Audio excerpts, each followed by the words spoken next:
한명수 목사입니다. 여러분 뵙게 돼서 감사하고 또 영광스럽습니다.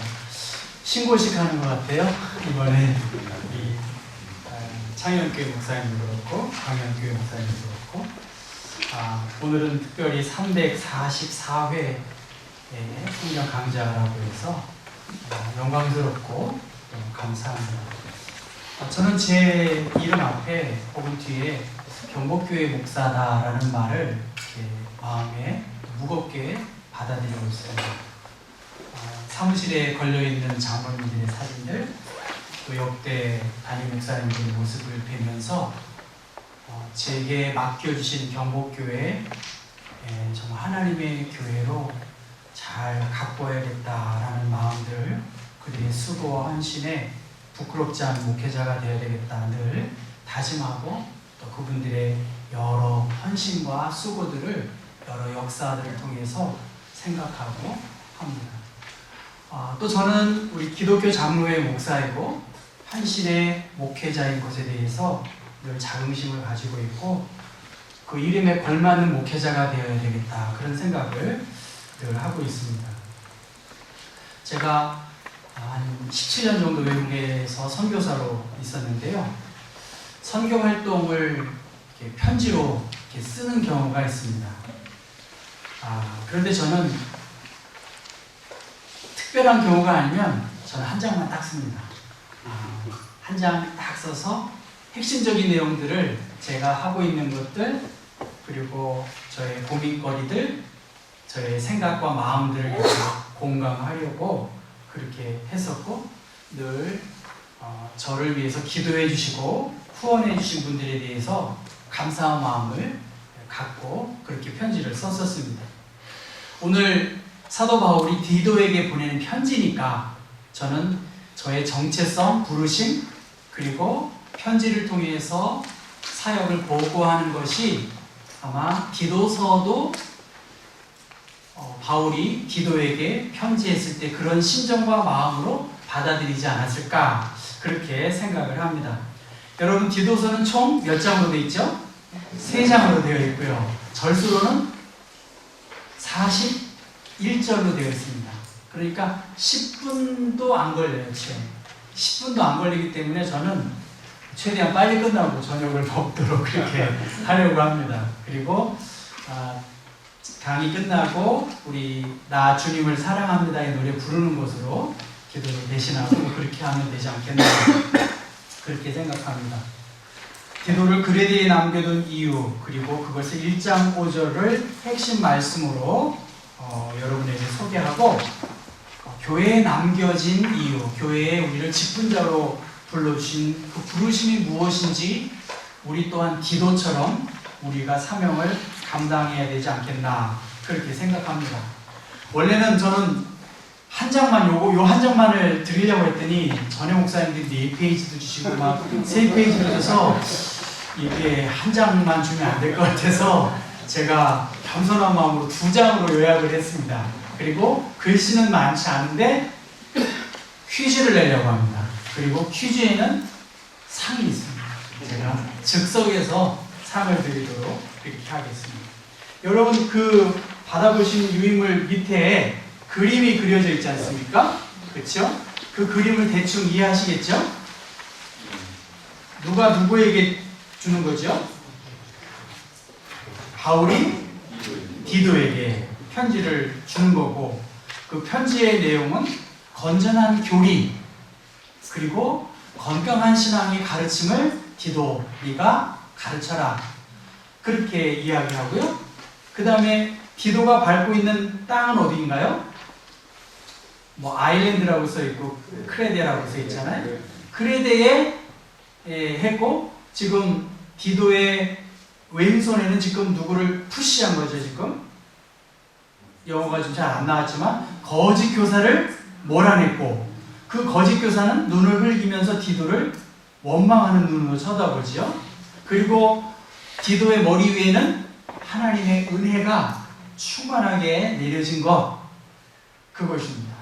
이게 설교 오늘 강의의 요점이기 때문에 저는 끝났는데 이렇게 끝낼 수는 없을 것 같아서 그걸 윗부분으로 다시 그러면 그 지도를 보시면 그 파란색으로 나온 게 여러분 아시다시피 뭐죠?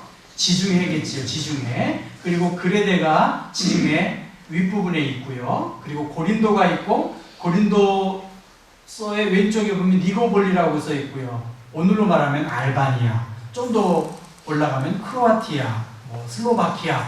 많이 요새 유럽이 나눠졌지 않습니까? 그러니까 그 위쪽이 달마디아입니다. 디모데후서 4장 10절의 말씀 보면 디도가 달마디아로 갔다 그렇게 이야기하는 것을 보시면 이해가 되리라고 보겠습니다. 그래서 이 지도에 보면 오른쪽에 빨간색으로 그 점으로 되어 있는 게 예루살렘이라고 써 있고요.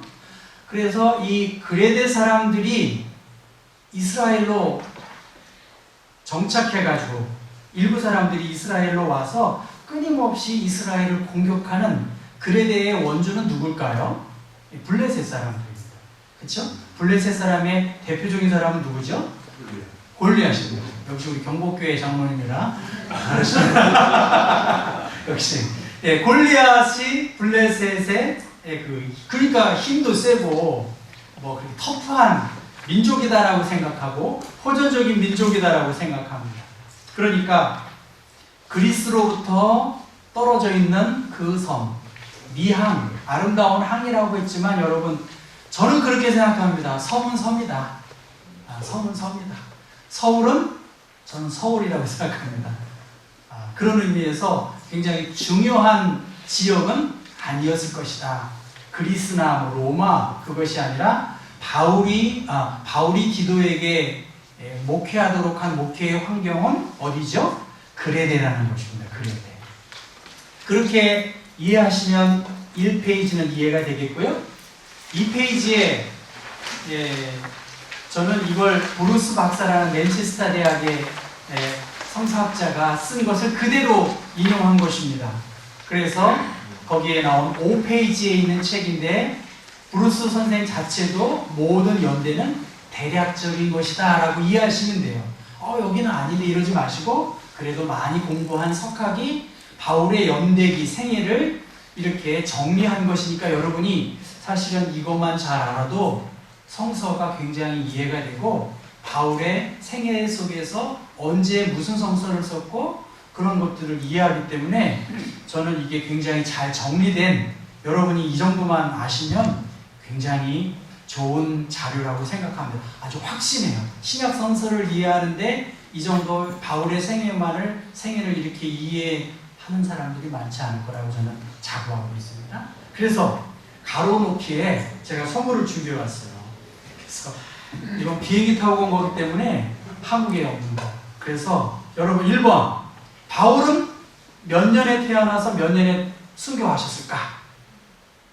뭐 의견은 다양합니다. 그러나 제가 말하는 것은 이 브루스 박사의 기준으로 하셔야 돼요.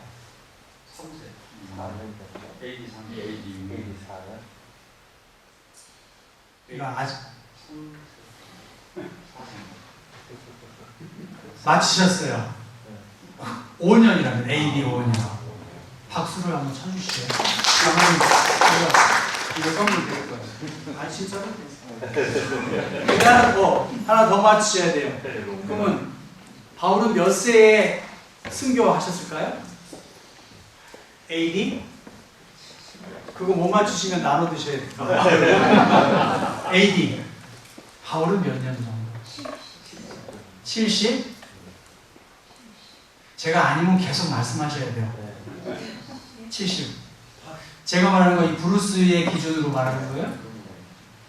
그러니까 이거 모르잖아요. 그죠? 네, 감사해요. 예.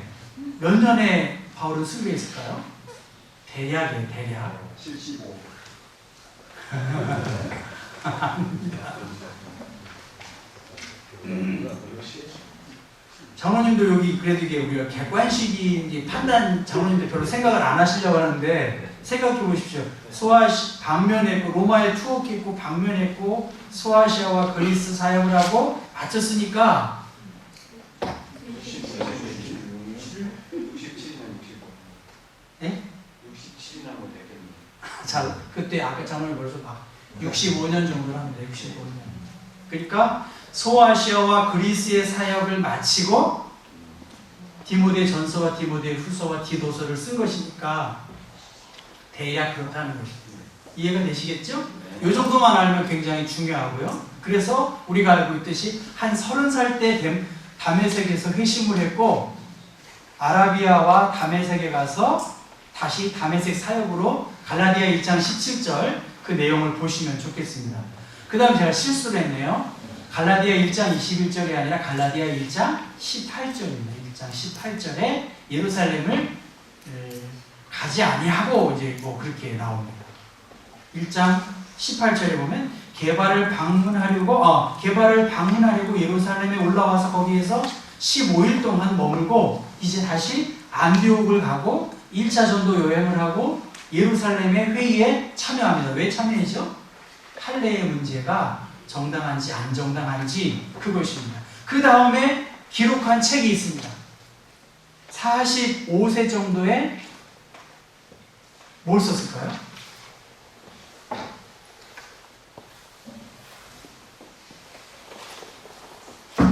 뭘 쓰셨을까요? 갈라디아서 쓰셨어요. 장모님 드려야 되겠어요. 갈라디아서. 로마서보다 더 함축적인 내용을 갈라디아서를 썼어요. 그렇죠? 예. 여러분 그 정도만 아시면 되겠고 나머지는 2차 전도, 3차 전도, 그 다음에 로마서를 쓰고 체포하고 가이사라에 투옥되고 로마 여행을 하고 로마에 투옥되고 방면해서 61년에서 65년 사이 디모데 전후서와 디도서를 쓴 그 마지막 신앙의 에피스 목회의 매뉴얼을 편지로 쓴 것이 바로 디도서다. 그렇게 이해하시면 되겠습니다. 뭐 그 정도만 이해하셔도 우리가 충분히 볼 수가 있고요. 특별히 목회 서신이라고 하는 이 목회 서신의 컨텍스트는 뭘까? 디모데 전서 1장 5절의 말씀 보면 이 명령의 목적은 깨끗한 마음과 선한 양심과 거짓 없는 믿음에서 우러나오는 사랑을 불러일으키기 위하여 이 목회 서신을 쓰게 되었다라고 디모데 전서 1장 5절에 그렇게 세번역에 기록되어 있습니다. 그러니까 이 목회 서신의 컨텍스트, 그 상황은 적대 세력들이 불순한 교리와 비도덕적인 행동으로 인해서 교회의 공동체를 어지럽히는 거예요. 신앙과 행위가 극심한 혼란을 일으키고 있는 상황에서 지금 바울은 디도에게 진실한 경건이 뭐고 건전한 신앙이 무엇이고 성령의 일하심이 무엇인지, 그리고 특별히 오늘 디도서 1장에도 나타났듯이 감독이 어떤 역할을 하고 어떤 자격이 있는지, 어떤 태도를 취해야 될지, 그 직분자의 자격과 복음의 핵심을 디도서에서도 분명히 밝히는 그러한 내용이 나와 있습니다. 그렇게 보시면 뭐 크게 어려운 내용은 저는 없으리라고 보고요. 그 다음에 우리 여러분이 교재에도 있다 성경 말씀을 했는데 한번 디도서 1장 16절 누가 한번 장로님 읽어주시겠어요? 디도서 1장 16절. 그들은 하나님을 안다고 말하지만 그들의 악한 행동은 하나님을 아는 사람들을 받지 않습니다. 그들은 복종하지 않고 떠난 일을 전혀 하지 않습니다. 네, 우리 정원이 그렇게 읽어주셨고, 우리 여기에 나와 있는 유인물로 보면 그들이 하나님을 시인하나 행위로는 부인한다. 그들은 어때요? 가증한 자요, 복종하지 아니한 자요, 모든 선한 일을 버리는 자니라. 그런 상황이면 여러분 그게 바로 목회서신의 상황이라고 볼 수 있고요. 디도서 3장 10절 말씀 누가 한번 읽어주시겠어요? 책에 나온 걸 읽으시면 되고요. 이단에 속한 사람을 한두 번 훈계한 후에 모의하라. 네, 이단자가 있었다는 거죠. 여기서 이단자는 우리가 알고 있는 끝이 다른 이단도 있겠지만 어느 영어 성경에 보면 선동적인 사람, 단파적인 사람, 불화를 일으키는 사람, 그런 사람들 가까이 하지 말라. 지금 그렇게 상황을 말씀하고 있습니다. 그래서 여기 다시 돌아와서 두 번째 페이지에 디도서의 구조에 대한 내용인데 이제 상품은 하나밖에 없어요. 마지막입니다. 마지막입니다. 그래서 우리가 이 디도서의 구조는 여러분 이 그레데가 어디에 나오죠? 뭐 우리가 개역 개정판에는 그레데라고 말하고 세번역에는 크레타라고 말하는데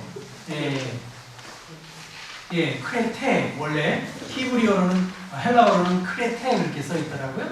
여러분 그러면은 지금 그레데 우리 그냥 개역 개정판으로 나온 그레데는 예루살렘에 그레데 사람들이 와서 바울의 설교를 듣고 감동을 받아서 그레데로 갔어요. 그래서 예루살렘과 아라비아 사람들이 모여들었다. 예루살렘에. 그런 내용이 사도행전 2장 5절 11절에 나와 있습니다. 그리고 아까 말씀드렸던 61년과 65년 사이에 사도 바울이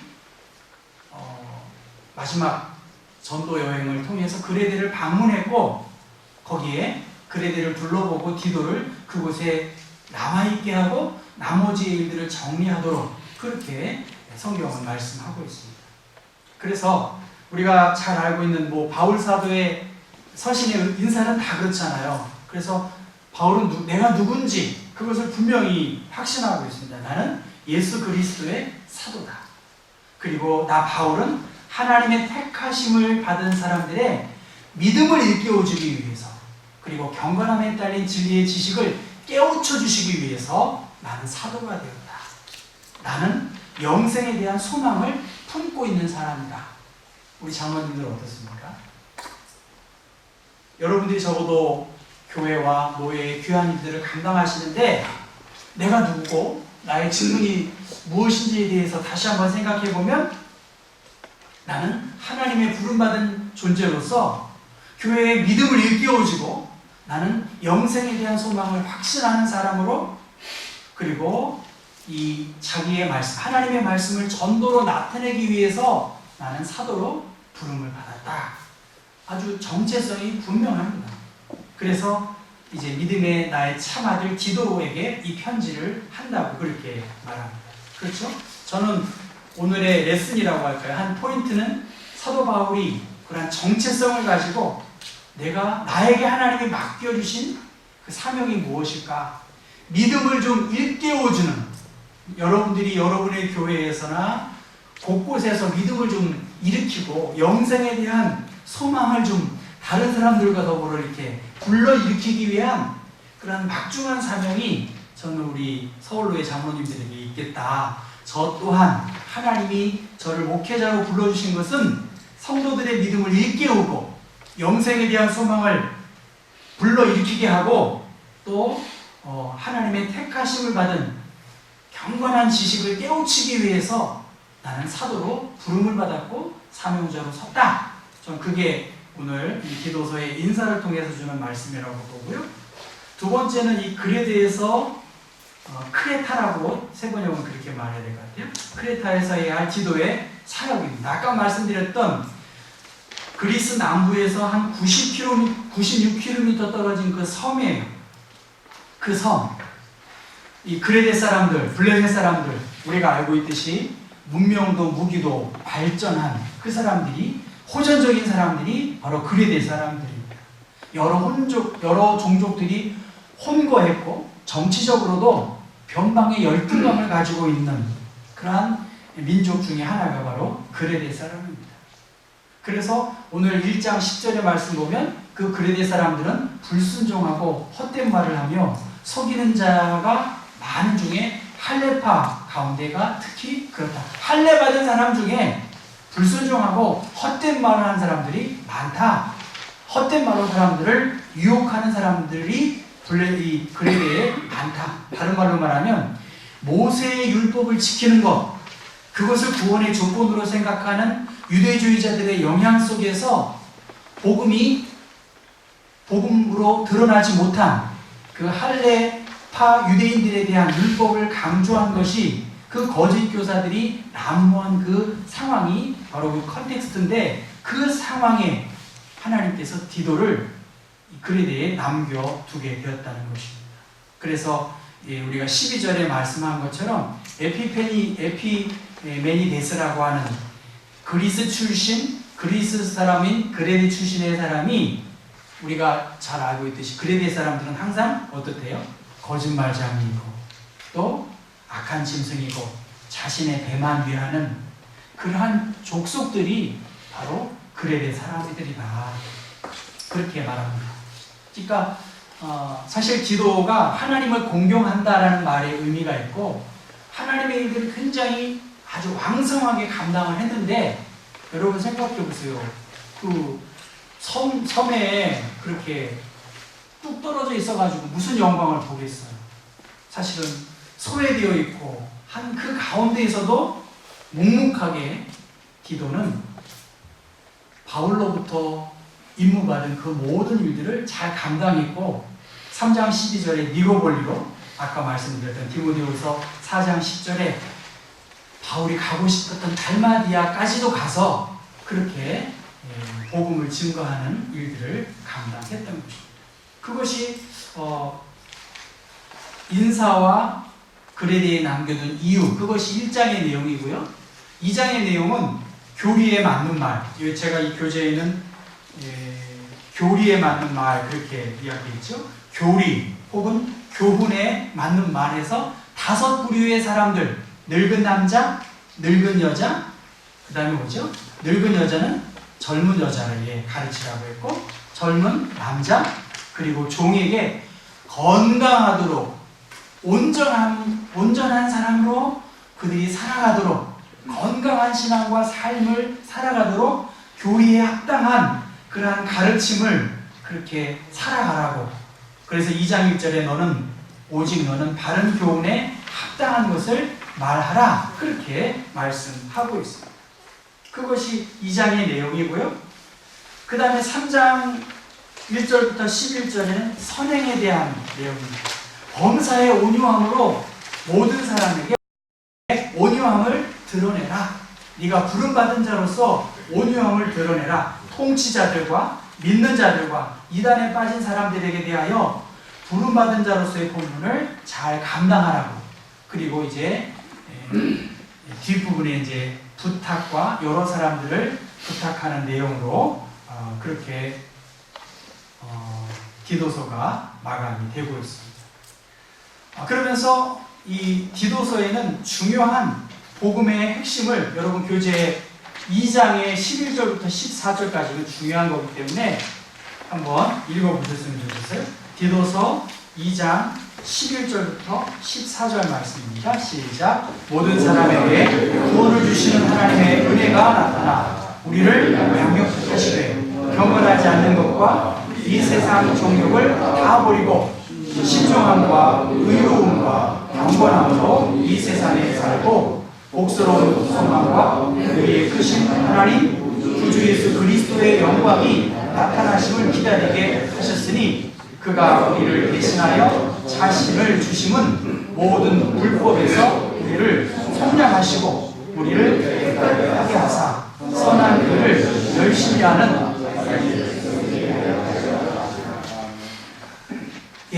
지금 디도는 바울은 디도에게 모든 사람에게 구원을 주시는 것은 하나님의 전적인 은혜이고 여러분 이 색깔이 뭐죠? 빨간 색깔이잖아요. 뭘까요? 하나님의 예수 그리스도를 보내주신 보혈 아니겠어요? 우리가 어떻게 온전하고 깨끗하게 될 수 있을까? 저는 개인적으로 제 인생의 좌우명은 우리 여기가 특히 장공 채플이기 때문에 장공 선생님의 좌우명 1번은 바로 살려는 노력입니다. 바로 살려는 노력. 그분의 10가지 인생의 좌우명을 저는 많이 기억하고요. 바로 살려는 노력. 얼마나 참 좋으세요?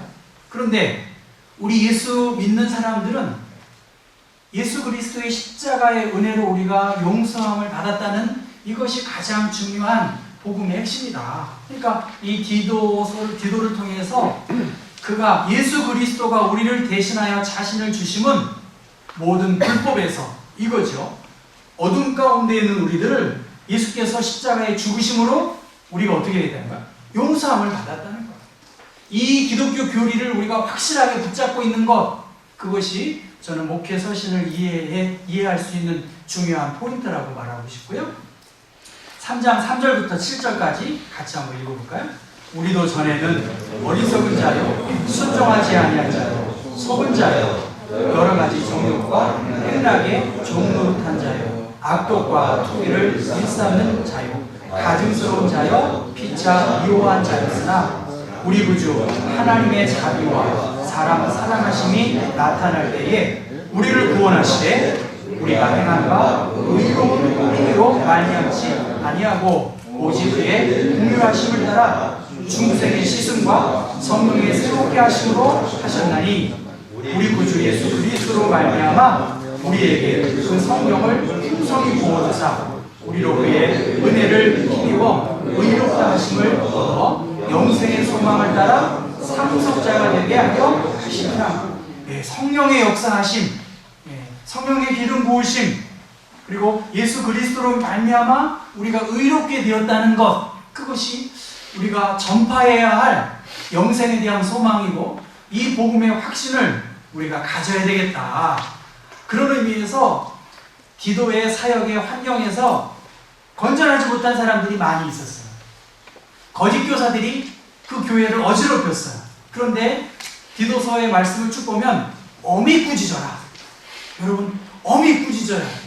그리고 책망하고 그들의 입을 막아라. 입을 막아라. 거짓 교사들, 거짓 가르침 엄히 꾸짖고 책망하고 입을 막는 일들을 너희들이 하라. 저는 오늘 감독과 장로에 대한 이야기 여러분들이 이미 다 아시는 내용이기 때문에 그렇게 생략했습니다. 변화된 사회 속에서, 변화된 이 환경 속에서 저는 우리 김재준 목사님의 생애와 사상 책 읽어봐도 그가 예수를 알고 기도의 욕심장이가 되었다는, 저는 그걸 참 감동 있게, 사회 참여도 있지만 우리 김재준 목사님은 말씀을 읽고 기도의 욕심장이가 되었던 그러한 신앙의 어른이셨고, 우리 기독교 장로회의 목회자들뿐만이 아니라 우리 장로님들이 사실은 아까 말씀드렸던 천국에 대한 소망, 그 오늘 일정에 말했죠. 영생에 대한 소망을 가지고 있어야 되겠고, 또 우리가 알고 있는 예수 그리스도의 이 십자가의 은혜, 구원의 확신을 가지고 하나님이 예수 그리스도를 통해서 아들이 있는 자에게는 생명이 있고 하나님의 아들이 없는 자에게는 생명이 없다. 예수를 우리가 믿으면 예수 안에 영생이 있음을 우리가 확신하고, 우리가 적어도 교회의 리더들이 이 영생의 복음을 저는 전할 수 있어야 돼요. 아무리 환경이 달라진 상황 속에서라도 이 교리를 지금 강조해야 할 시대이고, 이 하나님의 말씀 위에 굳게 서는 뼈대가 무엇보다도 필요하다. 하나님 나를 인도하신다. 장로님들이 교회에서 하나님이 인도하신다. 우리는 능력 주시는 자 안에서 어려움도 있지만 이렇게 분위기를 좀 이끄셔야 이 교회가 되지, 걱정들만 하시면 어떻게 하시겠나. 저도 걱정 굉장히 많이 해요. 진짜 진지하게. 지금 목회 서신의 컨텍스트와 2019년 우리들의 목회 환경이 굉장히 어렵다. 그러나 그레데에 남겨진 디도만큼 어렵겠느냐. 우리가 다시 건강한 교리와 하나님의 말씀에 굳건히 서서 바울이 갖고 있었던 정체성, 그 부르심, 그것을 우리가 기억하면 사실 안 될 일이 뭐가 있겠어요. 이 자랑스러운 그러한 신앙과 고백 속에서 출발한 우리 교단이 왜 이렇게 고전을 면치 못하고 있나? 사실은 우리가 가장 베이직한, 이번 주가 종교개혁주의이지만 결국은 우리의 자리로, 복음의 자리로 다시 돌아가야 되지 않겠나. 제가 뉴질랜드에 있는 장로교회에서 목회할 때 그분들은 회의를 굉장히 잘해요. 소리 내거나 성질 내지 않고 딱 워낙 어렸을 때부터 회의에 익숙한 사람들이고, 그리고 그분들은 성경도 굉장히 많이 아셔요. 굉장히 많이 아셔요. 제가 봐도 웬만한 기본 신앙이 높은 분들이 많으세요. 그리고 이렇게 장로님들 총회는 말할 것도 없어요. 얼마나 공부를 열심히 하는데요. 노예에서도 꼭 스타디하고요. 한 달에 한 번 있는 그 재직회도 성경 공부를 꼭 해요. 그 교회에 대해서 굉장히 열심히 고민해요. 옛날에는 막 300명, 500명 주일학교가 있었어요. 근데 지금 썬데이 스쿨 자체가 없는 거야. 그래서 굉장히 서구 교회의 한계를 가슴 아파해요. 근데 거기에서 끝나는 거야. 걱정하다가 그건 이제 1부로 끝나고 2부 순서로 언제 그랬냐는 둥 하면서 태연스럽게 그러한 일들을 마치 남의 일인 것처럼 잠깐 고민하다가 그분들이 낙천적이잖아요. 그건 교회의 일이야. 물론 충실하게 다 목회자의 자녀이고 뭐 대대로 신앙이 전승된 그 집안인데 진지하게 성경 공부도 하고 하는데 제가 본 느낌은 저분들은 거기까지만 하는구나. 좀 더 뭐 뭔가 좀 이 어려운 현실에서 뭔가를 좀 부흥을 일으키도록 뭔가 해야지 어떻게 나랑 별일 없는 것 같이 생각하면 안 되지 않겠나 그런 생각을 해서 자신의 일로 절실하게 받아들이고 있지 않는구나. 우리가 부름받은 자로서의 정체성을 가지고 있다면 교회가 직면한 문제, 한국 사회의 교회의 문제, 그리스도인의 행태 거기에 대해서 우리가 관심을 가지고 교회의 형편을 살피고 거기에서 우리가 무엇을 해야 될지를 우리가 깊이 생각한다면 못할 일이 뭐가 있겠나. 저는 그렇게 생각을 하면서 그것이 하나의 문제고요. 두 번째, 정말 우리의 이 상황이 그레데의 상황과 같이 어려운 상황인데 현대어 성경에서는 그렇게 말합니다. 내가 너를 그레데에 남겨둔 이유는 교회를 좀 강하게 하기 위해서 내가 너를 남겨두었다. 온 힘을 네가 기울여주기를 내가 기대한다. 그렇게 말합니다. 그러니까 장로를 임명해 준 것은 너희들이 교회를 좀 튼튼하게 하고 사람을 세우고 이 공동체성을 회복하기 위한 그 부름에 대하여 너희가 사명을 감당해야 되는 것 아니냐. 그렇게 말씀을 주고 있다 생각합니다. 저는 뉴질랜드에서 오래 있었기 때문에 뉴질랜드가 가보신 분도 계시겠지만 굉장히 그린이에요. 초록의 나라입니다. 그래서 뉴질랜드 정부도 그렇고 100 퓨어 컨츄리 그게 뉴질랜드의 캐치프레이즈입니다. 100% 순수하되 아주 맑고 정제된 나라라고 하죠. 제가 정말 가보니까 뉴질랜드가 참 그린이에요. 그린. 정말 아름답다. 평화롭다. 그런데 거기에 살고 있는 저는 광야에 서 있는 것 같아요. 이민자들 나름 그래도 생활이 되는 분들이 이미 가셨는데 이렇게 보면 광야에 서 있는 것 같아요. 저는 뉴질랜드의 사역을 그렇게 그린 광야로 하나님 나를 보내셨구나 그렇게 생각했습니다. 그것을 고민하다가 하나님이 왜 나를 뉴질랜드에 보내셨을까? 나는 한국에서 목회하기를 10년만 딱 하고 오기로 했는데 저 혼자의 바람이었어요. 근데 이게 쉽지 않더라고요. 근데 곰곰이 생각해 보면서 이걸 영어로 한번 표현해 보니까 축복이다. 하나님이 나를 뉴질랜드로 보내신 것은 비록 아름답지만 나의 환경이나 이민자의 삶이 아웃사이더라고 봐요. 저는 전문 직종에 있다고 해서 메인 사회에 들어갔다고 저는 생각하지 않아요. 정말로 그 백인들의 그 리그전이라고 할까요? 그래서 그가 아무리 전문직을 갖고 있다 해도 백인들이 우월의식이 있거든요. 그래서 저는 하나님이 그린 광야, 그린의 나라로 보내주셨는데 생각해보니까 축복의 땅으로 나에게 거기에서 사명을 주셨구나. 그래서 축복이다. 나를 그곳에 보내주신 것이다 라고 생각을 합니다. 제가 경복교에 왔잖아요. 뉴질랜드의 서울을 함축할 수 있는 교회가 어디에 있을까? 정말 다 여러분들의 교회라고 생각하시겠지만 경복교회다. 저는 불편하신가요? 여러분? 인정하시죠? 예, 인왕산 자락에 청와대가 내다보이고 저기 무슨 계곡이지 않으니? 거기 수성계곡 어떻게 아세요? 수성계곡도 있고 이런 좋은 곳이 있구나 하고 며칠 있다 보니까 이게 웬일이에요? 매일 데모만 하고요. 이게 축복의 땅인가 할 정도로 아침 저녁으로 민주노총 태극기 부대, 뭐 정광훈 그분은 뭐 하여튼 저는 속상해요.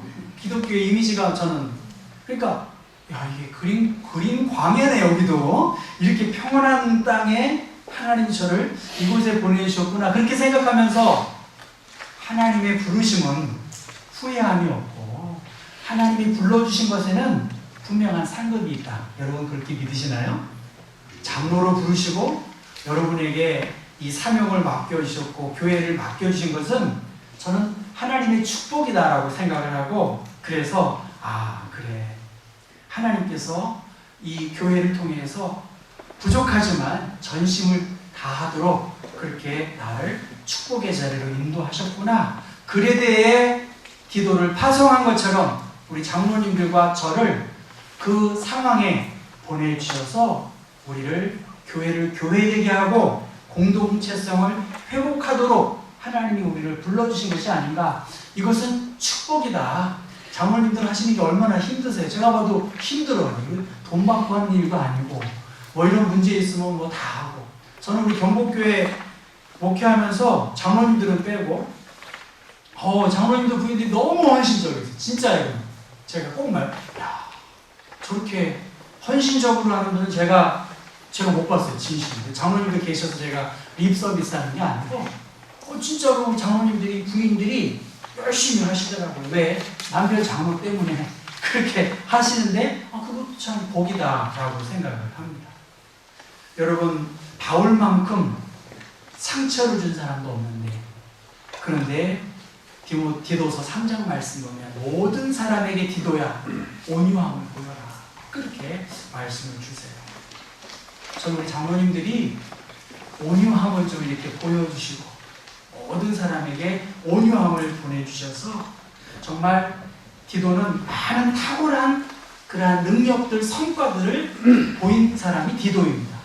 오히려 디모데도 하지 못한 일, 바울도 하지 못한 일, 그래서 예루살렘 교회의 어려움을 디도가 가서 펀더라이징을 해가지고 그 모금운동도 잘 평안하게 마친 사람이 디도입니다. 오늘 그 교재에 보면 그 디도가 헬라인이었고 바울의 동역자였고 예루살렘에 바울과 동행할 정도로 아주 이방인이었음에도 불구하고 굳이 할례하지 않고 모든 일에 당당하게 그리고 온유함 속에서 그레데와 같은 환경 속에서 니고볼리나 달마디아로 가면서까지 그는 개척자적인 역할, 하나님의 부름받은 사명자로 평화의 메신저로 저는 디도가 그의 이름에 맞도록 하나님을 공경하는 삶을 살았다고 봅니다.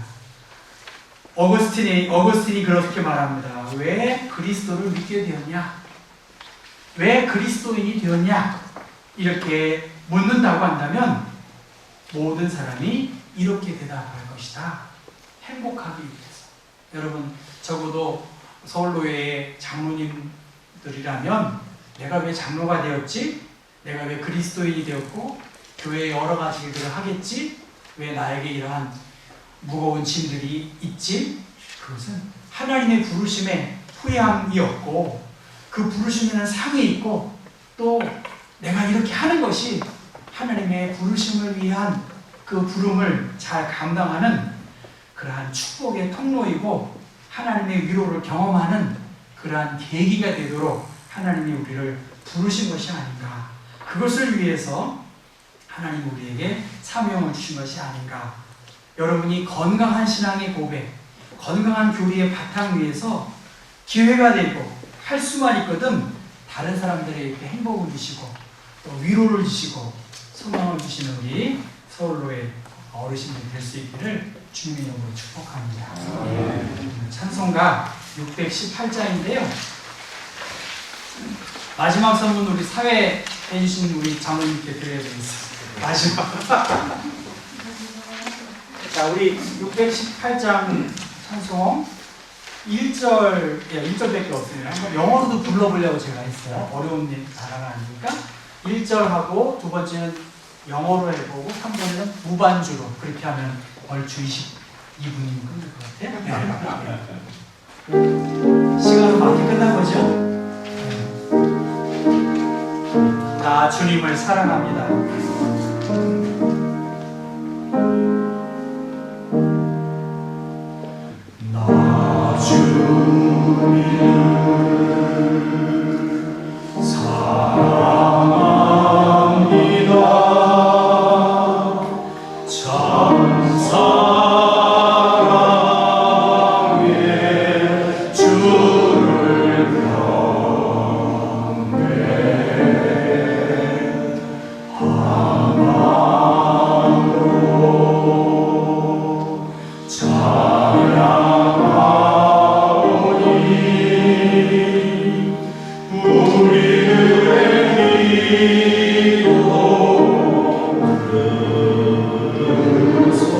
I love you로 어때요?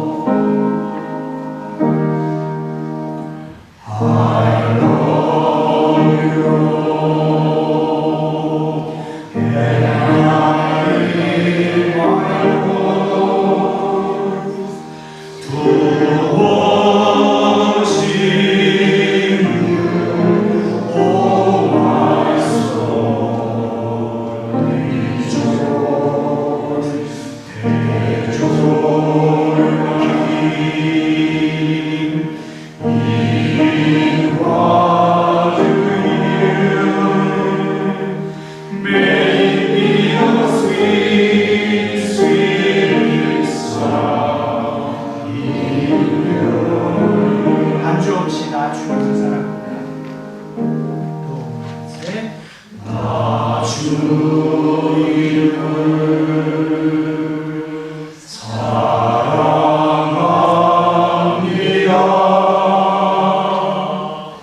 참 사랑해 주를 경외 한 마음으로 찬양하오니